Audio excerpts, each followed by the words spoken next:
While We're Working is the show that helps people who empower people at work. Whether you're an HR pro, leader of a business, or you really just want to get it right when you lead the team that you're working with, you're going to find something valuable in this show. As always, I'm Joey Price, one of the hosts here at While We Were Working, and I'm joined by our awesome co-host, Sommer Ketron, Consulting Practice Manager here at Jumpstart. What's up, Sommer? How you doing? Hey Joey, happy 4th.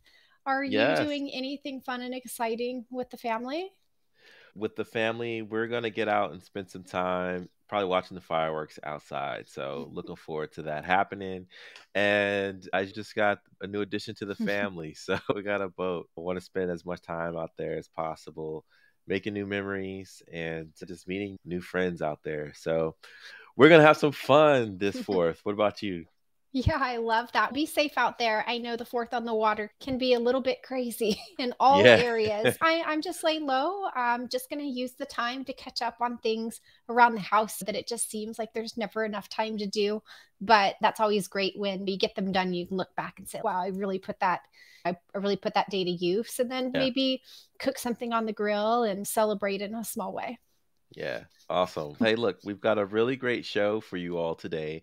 We are talking about the state of women at work. There was a Deloitte survey that just launched, and we're going to talk about some of the trends, topics, and observations from an HR standpoint and how that might impact your organization. We also have in our consultants quarter a very interesting question that came from a customer of ours. They wanted to know about demographic data, the do's, the don'ts, and the tricky gray area that comes with that. So we've got a really great show for you today. Summer, let's go ahead. Ladies first. Let's kick off while we were working and talk about the Deloitte survey. Let's get into it. If you follow Deloitte, you know that they put out a handful of surveys each year. And there was one that they started a couple of years back. I think it's in its third year, and it's called Women at Work. And it's a global outlook survey, which I love reading because it gives you a glimpse of some of the trends that they're starting to monitor and really dives into specific areas that I think are applicable to all companies. So, whether you're a large or small company, whether you have one location or you're global, there's always some takeaways for everybody in it. And so, I thought that it would be really cool to talk about it today and just share some of our thoughts and maybe encourage others to go out and check out the full article because it's about, I think it's 39 pages of really awesome content. Yeah, and so 39 pages, you likely haven't had the time to take a look if you're listening to our pod. So that's why we go through and share the good things of it. It's interesting. We'll talk about this survey in more detail. I remember having conversations with executives in HR tech who were women and just what they had experienced and faced pre-pandemic, the opportunity that came and the woosah that happened during the pandemic because you could Mhm. work from home, and that came with some of its opportunities and benefits. And then now with this return to office, there being mixed feelings about that. And I just want to talk about a little bit of the data and share the stories there. When we talk about the most important thing, which I think impacts everyone, but here when it talks about burnout and stress, it actually looks like more women experience less burnout than previously. 28% of the surveyors in those surveyed in 2023 Mhm. said they feel burnout versus 46% in the last iteration, Mhm. and only a slight change in stress level from where they were a year ago, Mhm. 51% down from 53. But I think that's overall a good sign. Less burnout is good, Summer. It's definitely a small change, but I think any change is a step in the right direction. If you think about what everybody's been through the past few years, but you started to talk a little bit about how the pandemic and that experience and the experience post pandemic has affected women very differently. And I think it really comes down to, and the survey touches on it, that the majority of the primary caregivers and individuals who bear the majority of home responsibilities falls on women.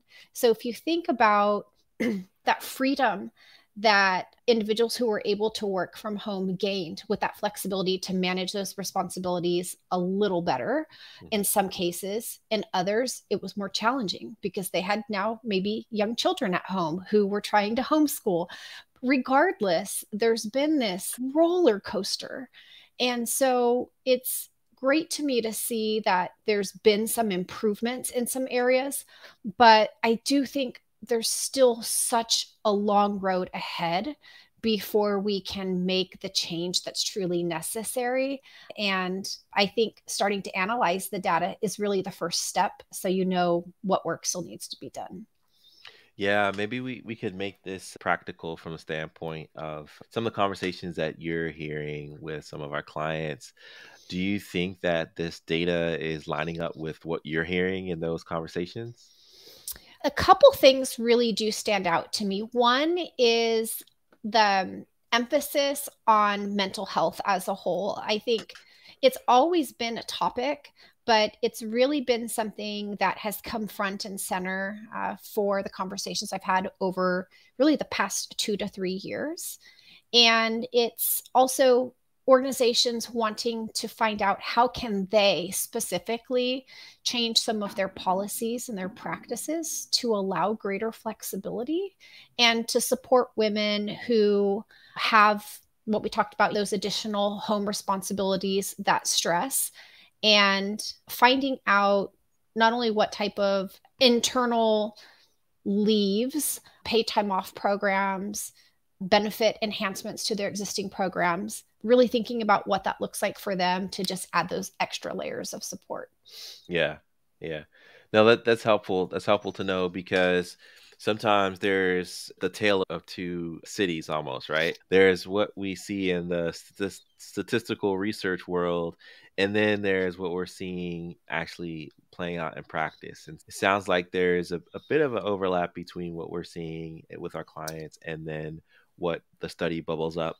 I'd love to take this moment and talk about Wholesale Thursdays and what we're doing with the mental health standpoint. And Mm-hmm. every month we've got this great programming led by Taryn on our consulting team where we are opening up opportunities for people to come in and learn and grow and build in their mental health, financial health, you name it. And similar to the study saying companies are trying to do the right thing by people and their mental health, we're also doing that too. And so Mm-hmm. we've got a growing catalog of Wholesale Thursday content that Mm-hmm. we continue to record and send out. Everybody's got to play their part. What other pieces are you seeing on the survey that stood out that you think our audience should know? I'd say, and I feel like we've talked about this on so many episodes, but it's so relevant. And I feel like we can't talk about it enough. And that was in the survey, the lack of flexibility in working hours is actually driving women to quit. So think about the things that we've already talked about on today's show, the stress, the additional responsibilities at home. And it was really interesting to me that the survey said flexible working is a critical expectation for the women in our survey and a top factor in their career decisions.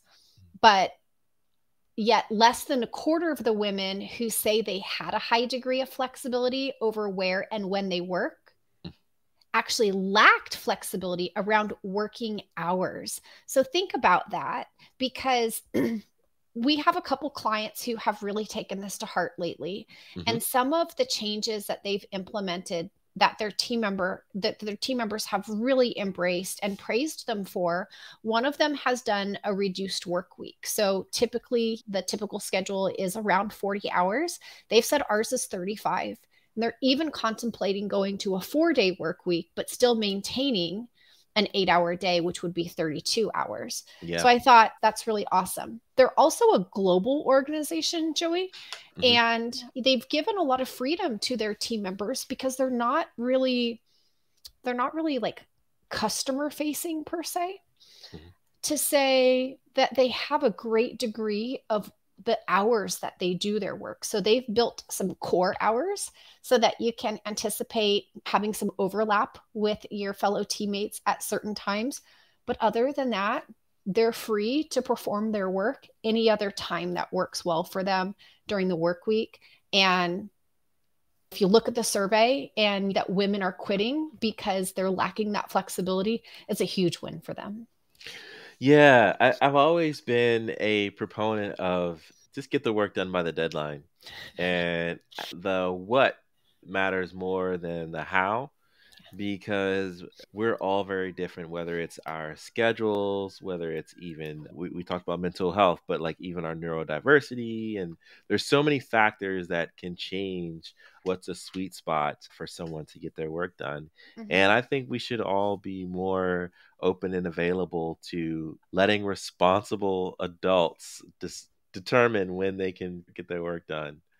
The another thing that stood out to me on this in this article is there were stark differences that I saw. One being a pretty imbalance, as you mentioned, with childcare and who's responsible for young dependents. Mm-hmm. But there was a equal split when it came to caring for older dependents, so maybe grandparents or uncles or aunts. And we often don't have that conversation enough about each generation experiencing that moment where they're the sandwich generation, where they've got to care for those below them as well as those who may have cared for them in years past. And so I think as employers, we have to remember that our people, when they show up for work and when they clock out, there's a whole world of things that are top of mind for them. And Mm-hmm. it's not just getting things done by deadline. It's as much, I hope my kid is doing well in school, as much as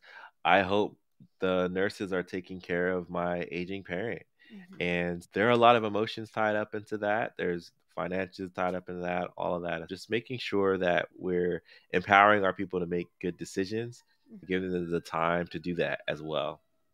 So You that make that stood out to yeah, me. you make some really great points, and I'm glad that you mentioned that, because these are conversations that team members are coming to us as HR consultants for. They're bearing their soul. They're telling us about the stress and the responsibilities. And we've talked about on the show the concept of supporting the whole person, not just the worker. And I think it really comes down to that.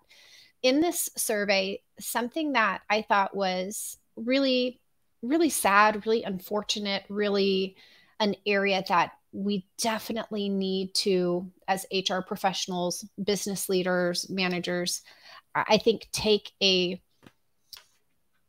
stronger approach to helping with, is creating that relationship, that layer of trust, so that your team feels comfortable coming to you talking about these things. Because the more that we know, the more that we're in a better position to support them.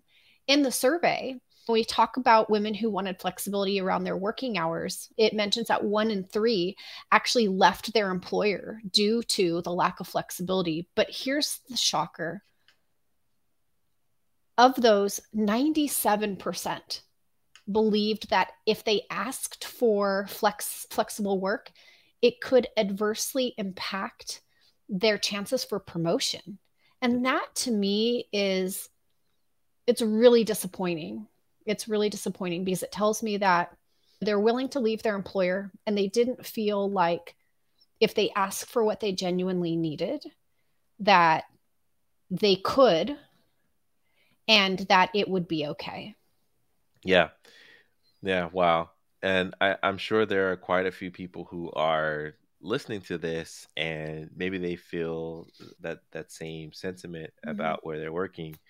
And to that, I would say don't hesitate to ask, but also if there is room to be a positive change agent.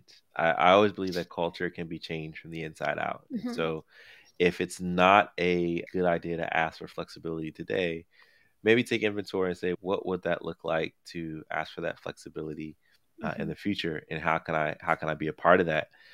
I know we could go on and on about this, but I'll give you some parting thoughts if you want to talk about this and tie it up, and then we can jump into consultants corner. I actually would. So thanks for that opportunity, because when you talk about driving change and how to actually do it, I've seen this happen around like work expectations and flexibility. So a number of years back, I worked for an organization that when I joined, it was what I call hustle culture, right? Like Hmm. the person who works the longest hours, who puts in the greatest effort, who gives up the biggest piece of their life for work was like the best worker. We've learned that's not true. And to change that culture, what we started to do was actually ask the leaders of the organization to actually demonstrate the behaviors that we want the team members to replicate. So, what that meant was don't stay in the office till 10, don't send emails all hours of the night. And when you take Hmm. vacation, actually take vacation. Hmm. Because what you're doing is you're showing your team this is okay to do, and I'm going to do it too. So Yeah. I think the takeaway here is if you are truly supportive of flexibility, then you need to demonstrate that to your team so that they can see that's okay too. Yeah. And that's easier. I don't say it's easier said than done, but it is incredibly important to do it because, to your point, if you really care about people, they should be able to take time off and not feel like they have to work. Hey, But listen, Joey, if you want to send emails all weekend long, that's cool. Just schedule them to land on Monday. that's right. That's right. That's right. You stole my trick. You stole my trick. But all right, cool. We'll jump into Consultants Corner here. And Consultants Corner, this is where we talk about the good, the bad, the ugly, and all things in between that we see when it comes to running HR and empowering people in the groups that we serve. And so this week, I believe it was actually Summer might have had a conversation with a client a couple weeks back, and they were asking about demographic data, things like age, gender, race, veteran status, so on and so forth. And so the question was, we want to collect optional demographic data such as disability, status, race, ethnicity, gender identity, veteran status, etc., as an optional field in our HRIS system. What do you think about this? Summer, since they asked you, I think you should go first. Yeah, first, I was glad that they asked because this is an organization whose the majority of their HR support team is actually not US based. And so Mhm. we started to have more conversations about, hey, let's just calibrate to make sure that what's acceptable in another country is acceptable here. So I Yep. was glad that we had the conversation because some of the key takeaways were that the practices do vary, and also the standards for the data collection. Like when you think about if you've ever, and I'm certain everybody has, if you've completed the census or any sort of optional form during an application, you know that like the race and ethnicity are standard options, that you see the same options consistently. They're not just made up on a whim. So, in short, we had a conversation first about what is the data intended to be used for. And we were able to determine that it was primarily for two purposes. One was going to be an anonymous survey so that they could start to take feedback from a variety of surveys and slice the data to see if there were certain segments of their population who were having higher or lower ratings as a result of whatever they were asking. And then the second piece was wanting to place optional fields in their HR information system that the employees could go in if they so choose to complete. So there's two different things we were tackling. Mhm.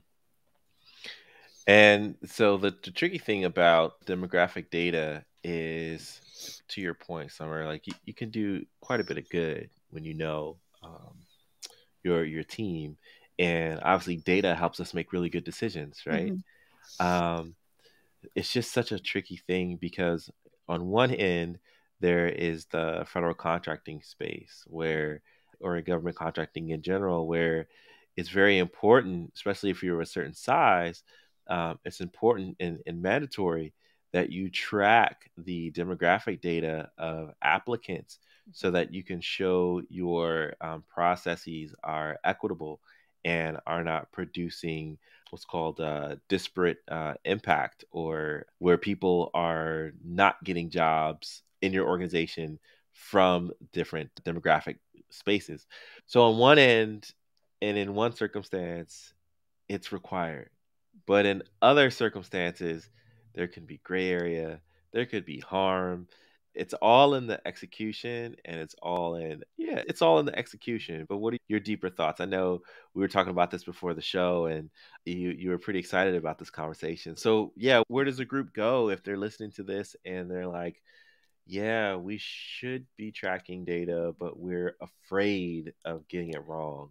What should they do? What should they do, Summer? Sure. There's a couple of things that come to mind. First, you were talking about the companies who have a requirement to collect that EEO data and report on it. And sometimes the question I get is, even if we're not required, should we? And my answer is, well, of course, yes, because even if you're not required, don't you want that data to be able to evaluate internally your own processes to see if there's an opportunity for you to do better? So Yep. that kind of tackles that piece. And I'm a huge advocate, Joey, of let's start to collect some of this optional demographic data, but only if you intend to do good with it. So that is doing regular surveys and collecting the data and then taking the time to analyze it. And then having a clear path of action and communicating that to your team. Because I'll tell you what, if you collect this information and you're asking your team to share, even confidentially through a survey, some of their most personal details, if you're not reporting back what you're doing with it and showing that you're doing something meaningful, your team's not likely going to share it. Yep. And then what good is just a slice of information going to do for you? Yeah.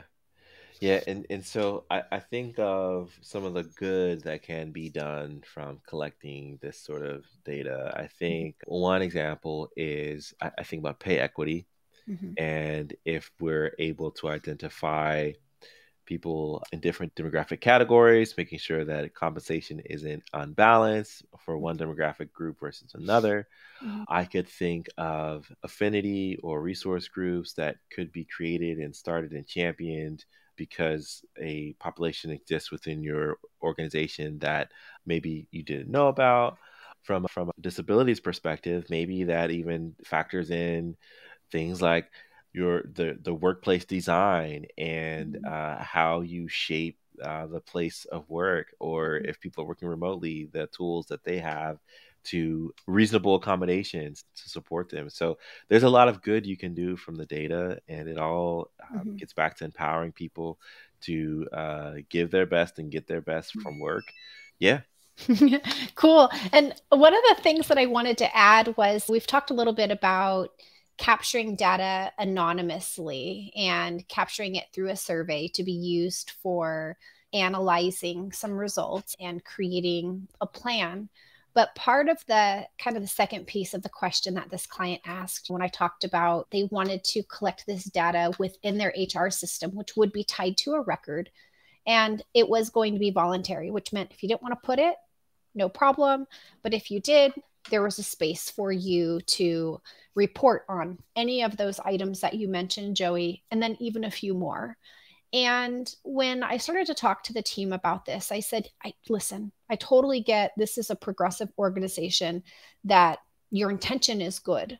But here's my concern. First of all, several of the data items, for example, disability, it's against the law for a company to ask about somebody's disability status. Of course, there's situations we've talked about engaging in the interactive process, and Hmm. there are some exceptions, but by and large, you shouldn't be asking somebody, do you have a disability? Hmm. So as we started to walk through these different data points that they wanted to collect, more and more of them were like, it's against the law to ask. And it's okay, even though it's optional, you're still asking. So do you really want to walk that line? But the real concern for me was, let's just say that somebody puts down in their profile that they have a disability, or maybe they put down in their profile that they are using different pronouns than what people know them as, or maybe they put down that they, I don't know, they put something in their profile that could potentially, if used in a manner other than intended, could pose a risk to the organization. And I think that's ultimately where I was like, oh gosh, I don't know if this is a good idea, because yep, let's just say things go south with that team member and you have to part ways with them. And that team member says, oh, you only fired me because of something in their profile. Now we have a problem to deal with that we wouldn't have had to otherwise. Yeah. And you hit the nail on the head about it being tied to a record, and you would even have to ask who has access to that record. Mm-hmm. And obviously a manager is most likely going to be able to access a person's personnel file mm-hmm. with the level of access that would share that data.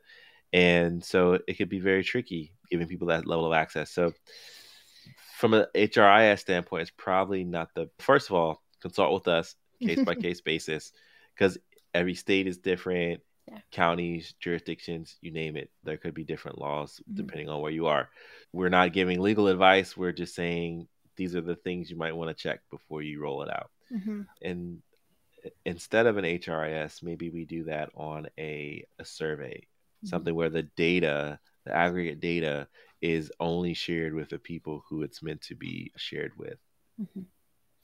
I think that's solid advice. Really, where we landed the conversation with the client was okay to collect via anonymous survey, optional anonymous survey, not recommended to place this information in your HRIS. However, if there are certain items that you feel very compelled to track in your HRIS, then have that conversation with your legal team. And if they give you the thumbs up, they'd be the ones to have to help you defend a claim, then that's a decision they can certainly make. Yeah, yeah. All right. We've had a great episode, State of Women at Work by Deloitte, and tracking demographic data at work, the do's and don'ts. So this has been another episode of While We Were Working, where we help empower people who empower people at work. Check out our growing library of podcasts and find us wherever you get your podcasts, as well as YouTube. Make sure you subscribe to our channel, and we'll be in touch. Have a great and safe 4th of July, and we'll see you next week. Thanks, everyone.